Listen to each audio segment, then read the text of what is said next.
La politique avec Alexis Lacroix. Bonjour Alexis. Bonjour Steve. Merci de nous rejoindre en direct comme tous les mardis. Vous êtes le directeur de la rédaction d'Actualité Juive qui sortira en kiosque demain. Alexis, vous revenez sur les interviews de deux anciens dirigeants, hauts dirigeants politiques français, parus ces derniers jours, celle de Jean-Yves Le Drian dans Challenge et de François Fillon dans Valeurs Actuelles. Commençons avec l'ancien Premier ministre, si vous le permettez Alexis. Ancien Premier ministre qui minore la responsabilité du Kremlin dans le déclenchement de la guerre en Ukraine il y a maintenant 3 ans et cible très directement Volodymyr Zelensky. Il n'est pas le héros irréprochable magnifié par les Européens, estime François Fillon. Avant de nous intéresser aux réactions suscitées par ce long entretien, quelle lecture avez-vous fait de ces déclarations, Alexis? Alors, il est dans une cohérence historique. Prise de parole après un long silence. Il est dans une cohérence historique. Nous avons toujours connu les liens d'affinité politique, peut-être économique, de François Fillon, l'ancien Premier ministre, avec la Russie. Et notamment, c'est vrai que le régime de Vladimir Poutine, je me souviens qu'avant son entrée en campagne, donc en 2016, il tenait des propos extrêmement favorables à un rapprochement amical entre la France et la Russie. Ça a toujours fait partie de sa ligne. Et il l'agrémentait d'un discours, on peut s'en souvenir, pour voir la cohérence du personnage, même si on va contester ce qu'il a dit, bien sûr. Il l'agrémentait d'un discours sur le fait que nos pays européens et la Russie, selon lui, sont affrontés aux mêmes ennemis venus du Sud, le Sud musulman, islamiste, qui constituait, selon ses termes, le défi du totalitarisme islamique. Donc ça, c'était le titre d'un succès, d'un livre à succès qu'il avait écrit à l'époque et qui accompagnait d'ailleurs la montée en puissance de son discours au sein d'une partie de la droite française. Mais alors justement, c'est là que c'est intéressant. C'est la question du contexte.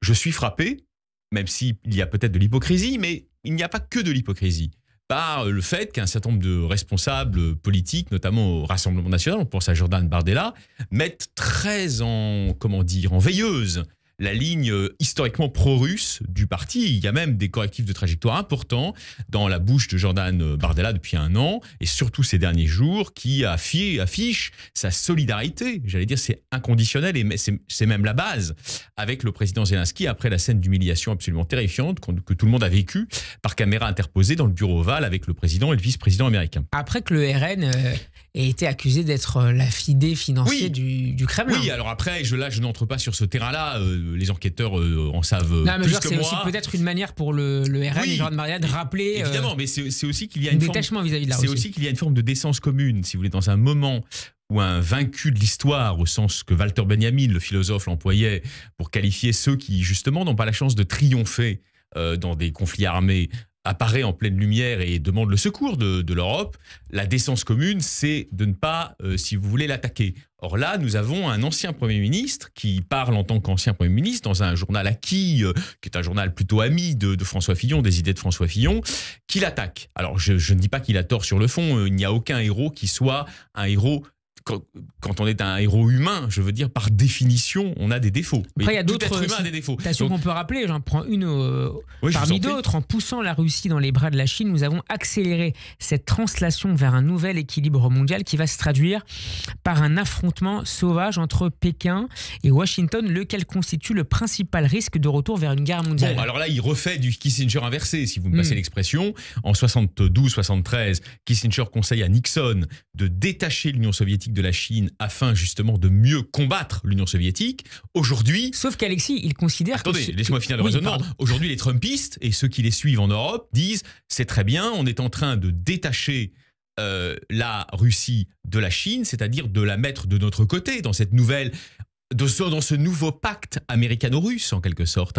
Et on va d'autant plus efficacement pouvoir combattre la seule vraie menace à leurs yeux, qui est la menace technologique chinoise. Oui ? Oui, je précisais que François Fillon considérait, en poussant la Russie, que les Occidentaux avaient été à l'origine de ce rapprochement stratégique entre la Russie et la Chine. Vous savez bien que dans les phénomènes historiques, c'est pas moi qui veux faire du manichéisme.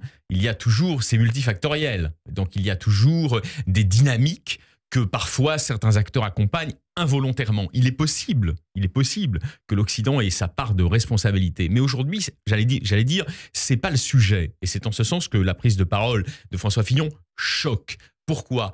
Elle entérine en quelque sorte l'écrasement du vaincu, l'écrasement du défait. Voyez, et donc, c'est comme si François Fillon, avec l'autorité politique qui est la sienne, il a été Premier ministre, j'allais dire, validait l'approche américaine, enfin plus exactement trumpistes et vancistes de cette question. Et donc ça choque beaucoup. J'ai vu d'ailleurs que ça choque partout. Bruno Retailleau, qui est candidat à la présidence des LR et qui est ministre de l'Intérieur en Macronie, dit l'agresseur c'est la Russie et c'est M. Poutine. Et le ministre des Outre-mer, le ministre d'État des Outre-mer, ancien Premier ministre lui-même, Manuel Valls, a dit sur BFM TV hier et a dénoncé une fascination par rapport à la puissance, à la brutalité, ajoutant, donc au micro d'Apolline de Malherbe, Manuel Valls ajoutant, les mêmes qui sont fascinés par Vladimir Poutine le sont aujourd'hui par Donald Trump. Alexis, on pourrait citer... Une phrase. Valls a raison. Il y a aujourd'hui effectivement une fascination commune, j'allais dire avec les mêmes ingrédients, c'est-à-dire un certain virilisme diplomatique, si vous voulez, qui s'exerce autant d'une partie de la droite, vis-à-vis de Trump que de Poutine. C'est un phénomène, je crois, que nous devons combattre parce qu'il ne va pas dans le sens des intérêts bien compris des Européens. Alexis, je voudrais qu'on s'intéresse à l'autre interview que j'évoquais tout à l'heure, celle de Jean-Yves Le Drian dans Challenge cette semaine. Les États-Unis sont devenus les adversaires de l'Union européenne. C'est la phrase choc qui sert de titre à cet échange. C'est la fin de l'ordre de 1945 aux yeux de l'ancien ministre des Affaires étrangères français. C'est une évidence. Et je vous lis un extrait, deux extraits, on va dire, de cet excellent entretien de Challenge avec.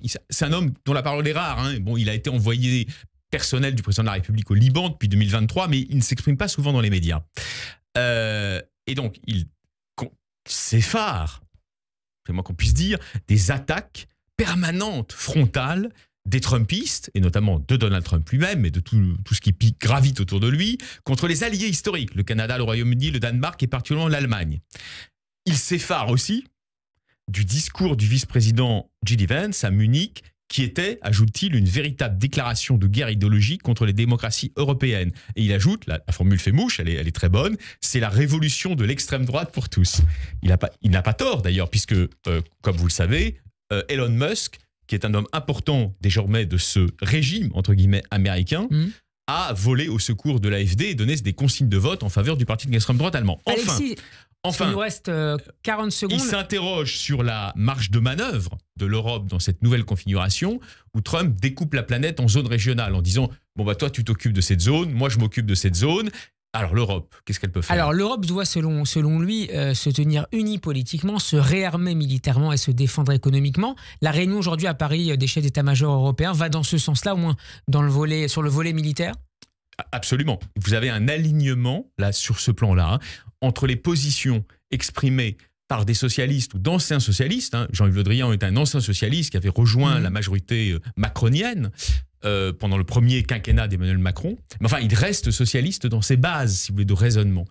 Et un certain nombre de personnalités au sein de la droite républicaine qui rejettent la trumpisation. Mais tous ne la rejettent pas. Bruno Retailleau, à l'évidence, rejette sur ce plan-là la trumpisation. Mais nous avons des gens de droite, je pense à Pierre Lelouch par exemple, qui sont extrêmement favorables au discours de J.D. Vance. Donc nous avons une fracture au sein de la droite et je crois qu'une grande partie de la bataille idéologique, pour vous répondre, en France, je ne parle pas à l'échelle de l'Europe, elle se joue au sein de la droite républicaine. Est-ce que la droite républicaine va loucher vers Trump avec envie, gourmandise et désir, ou est-ce qu'elle va rester française, pardonnez-moi l'expression, c'est-à-dire vraiment, parce que c'est ça la question, véritablement patriote, au lieu de tirer en permanence contre la France. Merci beaucoup Alexis Lacroix, bon après-midi.